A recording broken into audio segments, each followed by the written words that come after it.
Hey guys, it's Timothy here. I am coming at you with a standard deck tech. This is a deck tech that will. I think I'm going to be sleeving this deck up when I get the pieces for it after Kaladesh comes out. It is a way for me to just kind of use a couple cards that I've been trying to test out, but I don't think have quite hit the mark. Combined with some new cards from Kaladesh. So when new sets come out, there are certain cards that really pique my interest, and when they combine well with cards that I think are just missing something to make it into standard, I like to brew a little bit and see if I can make it into something. So I'm calling this deck all in black-green beatdown, and you'll see why it's all in here in just a second. I will preface this by saying that perhaps red-black is a better combination for what I'm trying to do here, but there are certain cards I really like, and a lot of it comes down to preference here. So I would love to hear people's opinions on whether you think red-black would be a better combination. But for right now, I'm just going to present kind of what I'm going to start out with, and then whether I see if it's competitive or not, or can win me some F&Ms or something like that, then I may alter it a little bit or just completely scrap it if it's garbage. But first off, why should I be playing this? First off, it is vast majority, in fact, I think it's 100% post-Battle for Zendikar. Keep in mind when Kaladesh comes out that Dragons of Tarkir and Origins will be rotating, so those cards are no longer viable. And after Kaladesh is finished and we go to Amonkhet, Battle for Zendikar will be rotating. So we should be expecting rotation much more often. Makes it kind of hard to build a stable deck, especially if you like certain cards. They might be rotating sooner than others, but this deck will survive both Battle for Zendikar rotation, even if you're playing the red version instead of the green version. So the color flexibility is there as well without having to worry about this card rotating, or this deck rotating in like 6 to 8 months, or whatever the span of standard is now. Part of the reason I'm not a huge fan of standard is because rotation has gotten faster, and it makes it hard to keep a deck around for a while, but at the same time it does keep things fresh. And it is an all-in play style, so you'll see in a second why I say that again. But if you're the type of person who likes decks that are quick, aggressive, and pretty much just go for the throat, then this is the type of deck for you. It's not the most strategic. It asks you to do very linear things with your cards. There are some decisions to be made, which makes it a little more fun to play, but all in is the best way I can describe this. We're going to take a look at the deck list here, and I will go through card by card, but you'll notice that it's vast majority 2-drops. In fact, these 2 columns right here are all 2-drops. I couldn't fit them in a nice screen without it. Keep in mind also that Alms of the Vein is never going to be cast for 3 mana unless you're trying to lose a game. It will very often be a 1-mana madness spell. So realistically, there are 2 3-drops, a 4-drop, and then the rest is 2s and 1s. And honestly, the 4-drop is just something I want to try out. Again, I'm not going for like trying to win a Pro Tour with this or trying to win a GP. What I'm trying to do is have fun and use some cards that maybe otherwise won't see a lot of play or have just been sitting in my folders and I think have potential here. So, card by card analysis. The first one is Sinister Concoction. You'll notice just by looking at the deck list that we have a good bit of madness here. If not delirium as well in cards like Grim Flair and Madness on Asylum Visitor and Alms of the Vein. So the discard on Sinister Concoction is particularly nice while also being pretty much the only main board way of destroying creatures, which is relevant. One thing I really like about Sinister Concoction that I think goes under the radar a little bit is that it can kill an Emrakul. So Sinister Concoction is probably our best card against these Emerge decks, or pretty much these big Delirium decks playing Emrakuls and things like that, because we have ways to deal with the card. Not to mention, Concoction I think is just an underrated card in general. It does ask a lot, but often it's coming down to discard, pay a life, pay double black, destroy a creature, which isn't asking too much, and having it up at instant speed can make your opponent's life miserable, also giving them a way to kind of play around it, but there's not much they can do if they're forced to play out creatures and you're beaten down. So Sinister Concoction adds enchantments to our deck, main board creature destruction, discard, which is relevant. Oftentimes we're going for an empty hand here, and it's just an all-around great card for this kind of deck. Harsh Scrutiny is a new card coming from Kaladesh, and probably the closest we're going to get to a Thoughtseize type effect for 1 mana. It does grab probably the most relevant card type in the game, while Duress will be rotating, I believe. I believe Duress is from Origins. I may be wrong about that, or maybe it's Dragons. I don't know. But Duress is rotating, and we don't really have a 1-mana discard spell here. I think Harsh Scrutiny is going to see a lot of play, and it's probably the card we want in our opening hand most often. just stripping our opponent's early game creatures, letting us get in with our early game creatures. And that Scry 1 seems super, super relevant. It lets you keep some kind of sketchy hands or mulligan and kind of build your way out of a mulligan with the Scry if necessary. Keeping in mind that we're also trying to lower our hand size as well. We're trying to use up as many cards as possible to take advantage of certain other cards. So I really like Harsh Scrutiny as a turn 1 play. The reason I have a play set of them in the deck is because I always want to see one in my opening hand, or at least I believe I do. You can always hold off a turn or something like that, but you really want to see what's going on early, and being able to take a creature here is quite good. Alms of Vein, like I said, is not really a 3-mana spell. I imagine any game where you're forced to play Alms of the Vein for 3 mana, you're probably going to lose that game, unless that that 3 mana straight up wins you the game, which won't be often. But this is probably not a great card. It's just something I want to try out. You can see with Noose Constrictor, Smugglers Captain, Keys to the City, so on and so forth, Sinister Concoction, Collective Brutality. Like, it's very easy to madness this card out and just kind of drain our opponent 3. So it works as a bump in the night or a bolt or whatever you want to call it, while also giving us some main board life gain, which can be relevant against these Thermo Alchemist decks and these burn decks that are emerging up, or perhaps shouldn't say emerging outside of the context of emerge decks, but these red-blue kind of burn decks that are popping up out of the place. Alms of the Vein, not a great card, but I think it fits the deck fine, and if you can ever just madness out multiples of these with cards like Noose Constrictor, then I think it's making good use in the slots. On to the 2-drops, we have Collective Brutality, a card I think is highly underrated, but is seeing some play in quite a few different formats.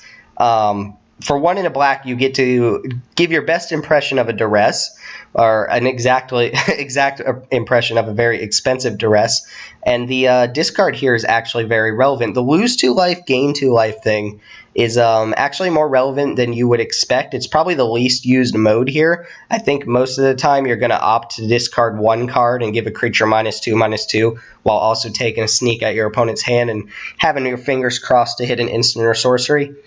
Between Collective Brutality and Harsh Scrutiny, we have early game ways to strip pretty much anything out of our opponent's hands, minus some planeswalkers and enchantments and things like that. Notably, we also can't take artifacts with these cards, so perhaps Transgress the Minds might be a little bit of a better choice here. Like I said, though, there's some card flexibility, but I like Collective Brutality, and you may be looking at the prototypes here. Collective Brutality helps us discard quite a few cards if we have an aggressive start with our Lupine Prototypes to get them attacking as soon as possible. One of the only 2 cards that's actually green in the main board is Grim Flair, and I think Grim Flair is just a fantastic card altogether. It sets up your draws really well. It becomes a huge beater in the early game very, very quickly, and with cards like Sinister Concoction and the number of sorceries and Collective Brutalities and so on and so forth, it's not very hard to turn on Delirium while also fueling our game plan here. Oftentimes, Grimflayer decks need some sort of one-off card like Vessel of Nascency, which usually takes up a turn to play, Grapple with the Past, and there's nothing wrong with those cards, but I think we can turn Grimflayer on here very easily without having to use up a turn for something else. Notice we have a lot of artifacts in our deck, a lot of sorceries, creatures, and a couple enchantments on the top of that, so not to mention planeswalkers as well. So Delirium probably going to be on at least 75% of the time for Flair, and then we got a very, very strong early game creature if we need it.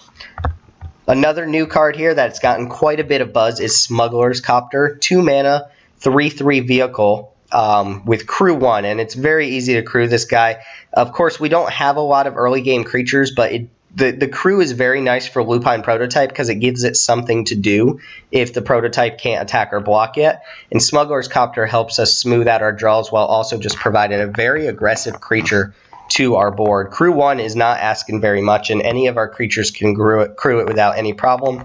Plus, it just deals a lot of flying damage. So Smuggler's Copter, I expect to be a big player in New Standard.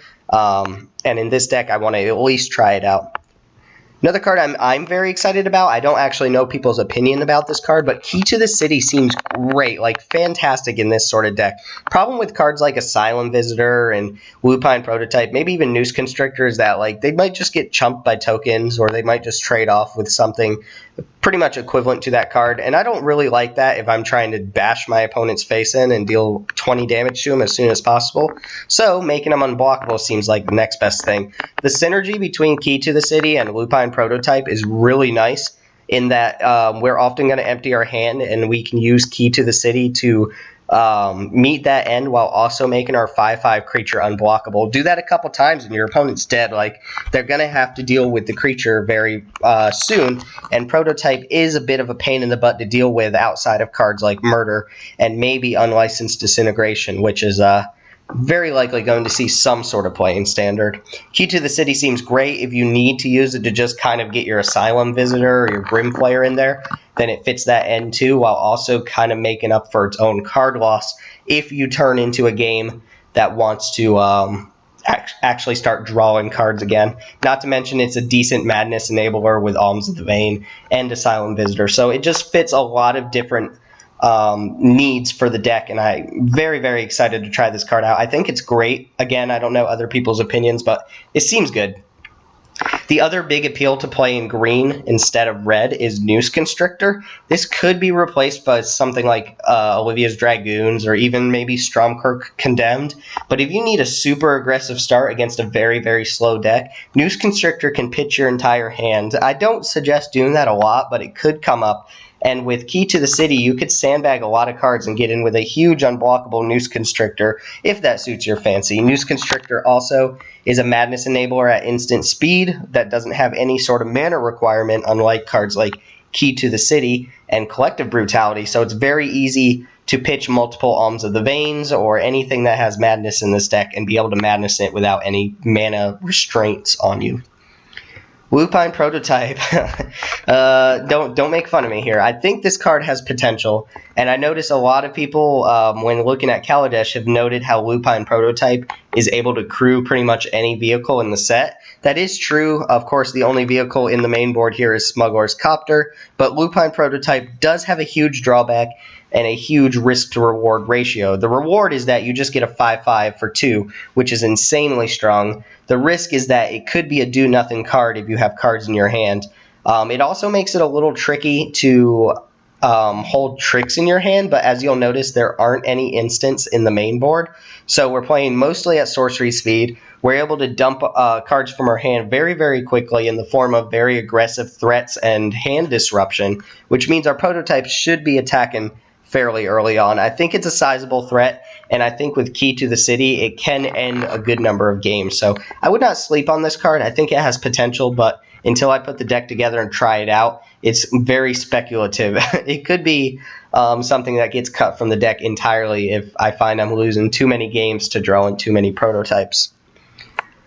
Last 2-drop on this list is Asylum Visitor, another card that I haven't really seen pop up, but has an exceptionally strong ability, letting you draw a card on any player's upkeep if they have no cards in hand. Of course, you lose that life too, but we do have a few life gain cards that can help mitigate that. Asylum Visitor is also a decent card to madness out, allowing us to take advantage of our like Smugglers Cupcopter or Key to the City without actually losing any real card advantage. Asylum Visitor seems a little counteractive. If we're trying to empty our hand, then do I really want to be drawing more cards? Well, actually, with such a low curve, you can draw a couple extra cards per turn and be able to play them out. Just if it's a land, you play a land. If it's multiple lands, you can pitch them to one of our discard effects and just play the other land. And if it's multiple spells, they're so cheap that you should be able to cast both of them in a given turn. So Asylum Visitor often ends up being a draw 2 for 1 life, which seems really good. Or perhaps I should say a draw extra. Draw 1 for 1 life. 1 life, definitely worth a card, especially when you're trying to flood the board with aggressive threats. Moving on, Liliana, the Last Hope, stopping this from really being a budget build.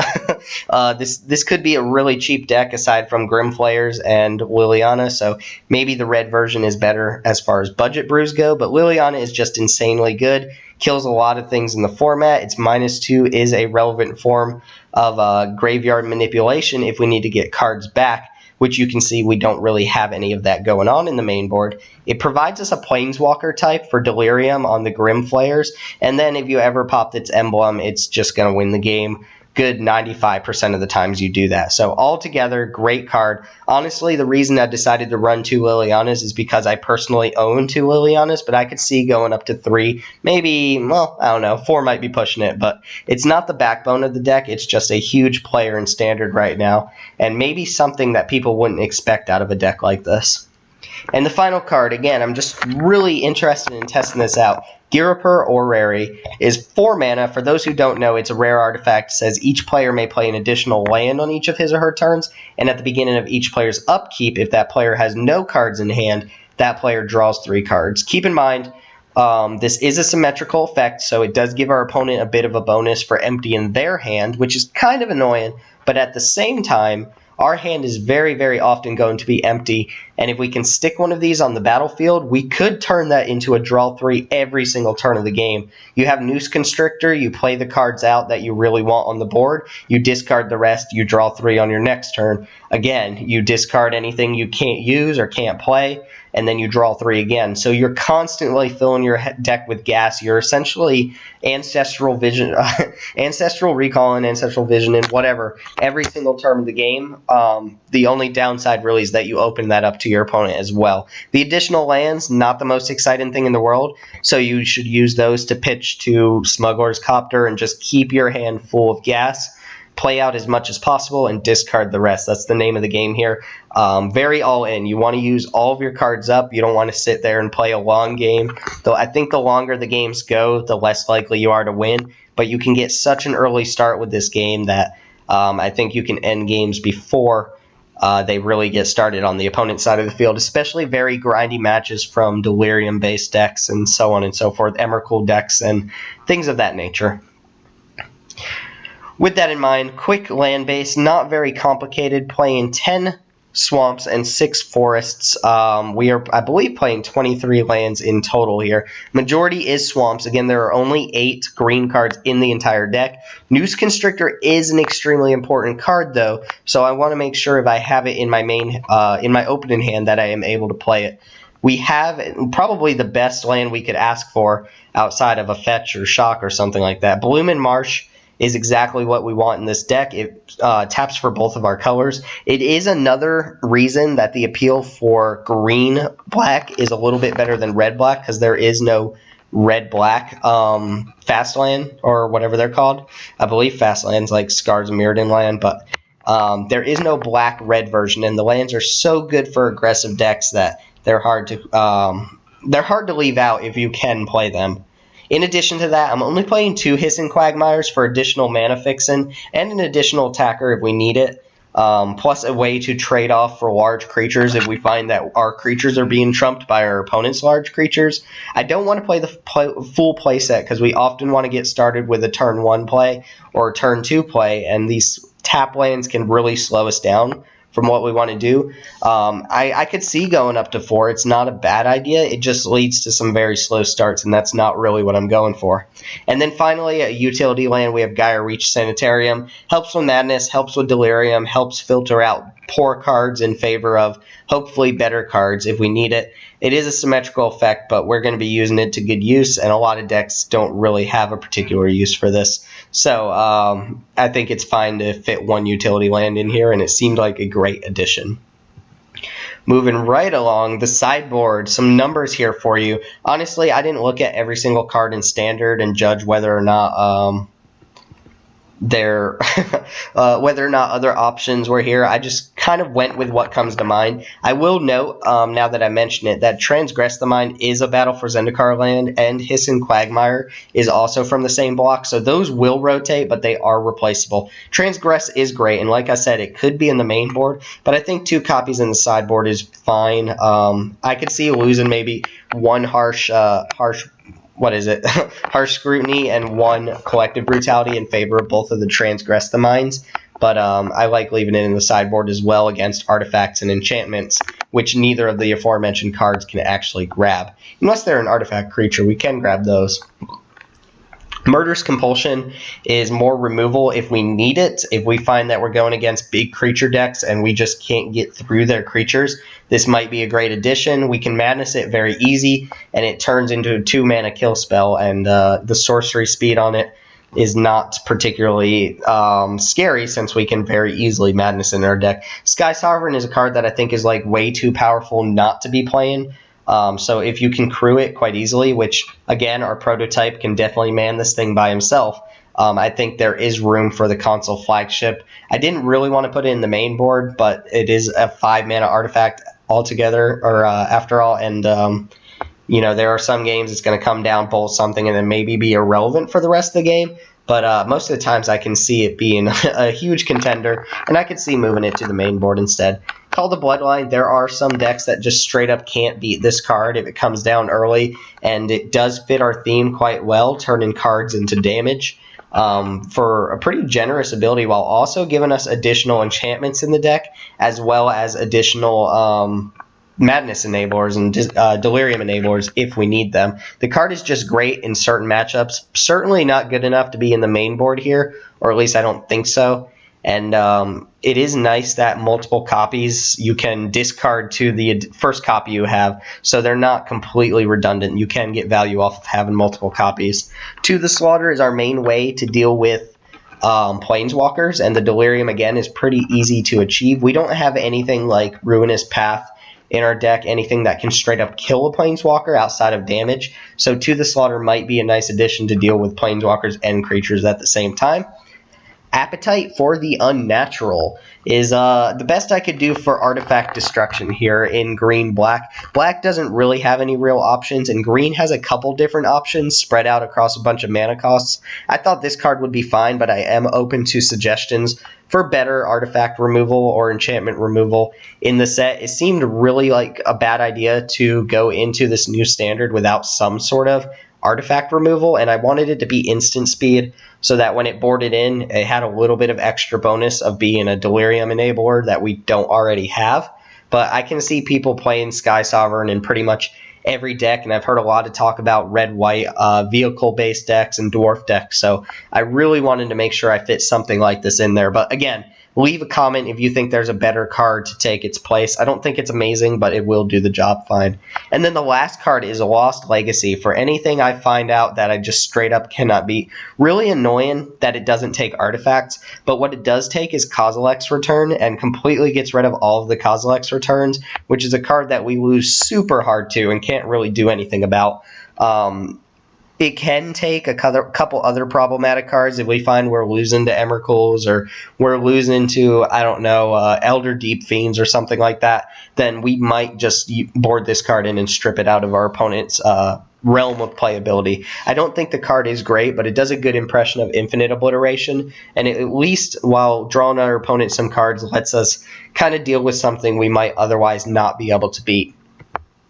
One thing I always like to do during my deck techs is mention alternatives, or cards that we could play somewhere in the deck if you felt like customizing it yourself. Olivia's Dragoon is probably a shoo-in if we take the green out of the deck. Then we would play more of a vampire-based deck. We could play Olivia's Dragoons, Olivia Mobilized for War, Heir of Falconwrath as another discard outlet, and also just a very aggressive beater. Stromkirk Condemned being a pump for those vampires, as well as all of the aforementioned things for the discard. Olivia's Dragoon is a great, basically just a worse version of Noose Constrictor in most situations, so it's a fine card, but pretty weak compared to Noose Constrictor. Other cards, if we want to go more of the Delirium route and be a lot more aggressive on the ground, are cards like Gnarlwood Dryad and Mournwillow is an option. Mournwillow, I just threw that out there as something to consider. Not really a card I'd be excited to play, but it could win us a game if there's some sort of token-based deck with just chump blockers for days. That Delirium ability ever becomes relevant, I could see Mournwillow being a relevant card. Until then, probably not Plant Skeletons. Sorry, sir. If we want to play red instead of green, we get access to a lot of cards, including ones I've already mentioned. There's Unlicensed Disintegration, probably my favorite card, or the card that has the most appeal for me to play red-black instead of just black-green.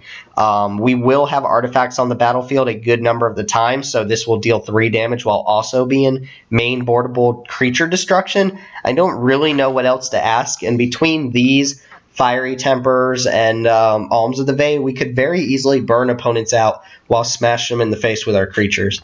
Nahiri's Wrath, great way to deal with planeswalkers and really beefy creatures if need be. Fury Blade Vampire, very aggressive card, very all-in if that's your cup of tea here, and a Madness Enabler. The turns where you go turn 2 Fury Blade Vampire into turn 3 Fiery Temper are just brutal for your opponent, especially if they haven't gotten a creature on board. You are pretty much putting yourself in a good favorite to win that game if you ever connect with a turn 3 Fury Blade Vampire plus a Madness spell. And then finally, Insolent Neonate. I don't know about this card. It does do everything we want it to, but the body itself might be a little irrelevant, so it's worth testing. Notice that these are all vampires here, so Stromkirk Condemned definitely has some real applications. Anyway, I just wanted to let you know that I have considered red-black, and if I find out it works better than green-black, I may redo this deck tech. And I'm also open to opinions. If you think red-black is better, then certainly let me know about it. If you've had any ideas about this sort of deck as well, please let me know so we can compare lists. Finally, what are we strong against? What are we weak against? I think we're strong against Emrakul decks. They tend to be a little bit slower, a little bit more dirtily. We have very early game ways of interacting with our opponent's hand and deck. We have ways to deal with Emrakul itself, even though it's still going to take our turn. There isn't like too much our opponent can do. It is nice that a lot of the discard spells say target opponent reveals their hand, so our opponent can't use our discard spells on our own cards. But I think we have good game against it. I think we're also quite good against decks that are using Fevered Vision as their win condition in the main board. Again, these red-blue kind of decks. First off, we have main board life gain. It's not huge life gain, but it is enough that we can offset a little bit of damage. Second off, Fevered Visions is just probably really, really bad against us, since we're almost never going to have 4 cards or more in our hand, even after drawing. With cards like Noose Constrictor, we're never going to take damage off Fevered Visions, and it can definitely help us sculpt our own game plan. So probably not something we're super scared of. And finally, Transgress the Mind kind of blanks on the vast majority of our deck. It only takes 3 cards from our entire deck, and we're fine losing those cards.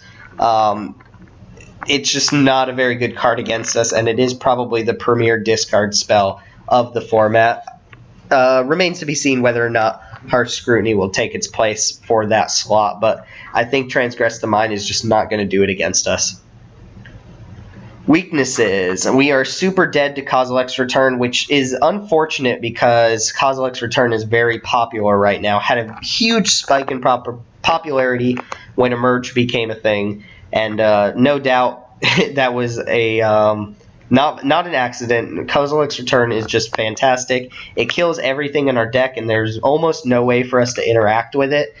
We just kind of have to scoop up our creatures and hope we can rebuild. The one thing we do have are the Lost Legacies in our sideboard, which can definitely help us deal with Kozilek's Return and make sure that we don't fall victim to it throughout the game.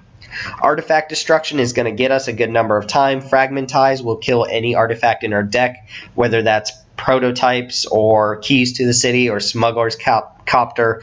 The only thing it won't kill is the flagship out of the sideboard, but again, anything that says destroy target artifact is pretty decent against us. And then finally, in the same vein as Kozilek's Return, board wipes are quite good. We don't have ways to protect our creatures once they're on the board. We can make them unblockable and get in there for damage, but we can't really stop them from dying. So removal spells are going to kill our creatures, but we're going to hope that our creatures are big enough to survive and we can flood with our big creatures and make sure we get in there. Cards like Fumigate, I don't know how popular they'll be, but there's always some sort of 4 or 5 mana board wipe that makes it into standard, at least for a little bit. Planar Outburst is still a playable card in very controlling strategies, and Fumigate could be pretty much the equivalent of that card in most decks. With all that being said, I thank you all for watching, taking the time out of your day to look at some crappy cards that I threw together with some good cards to see if it'll work out. I am super open to opinions. I would love, first off, to know whether people think a red version of this deck would surpass a green version of this deck while still being base black or something along those lines. And second off, if you have any additions or any cards that maybe I kind of left under the radar that you think would be fantastic in this sort of all-in discard your own hand and smash with creatures build, please let me know about it. The comment bar is right below. So let's talk about it. Give me your opinions, and I thank you guys for watching. My name is Timothy, and I will see you all next time.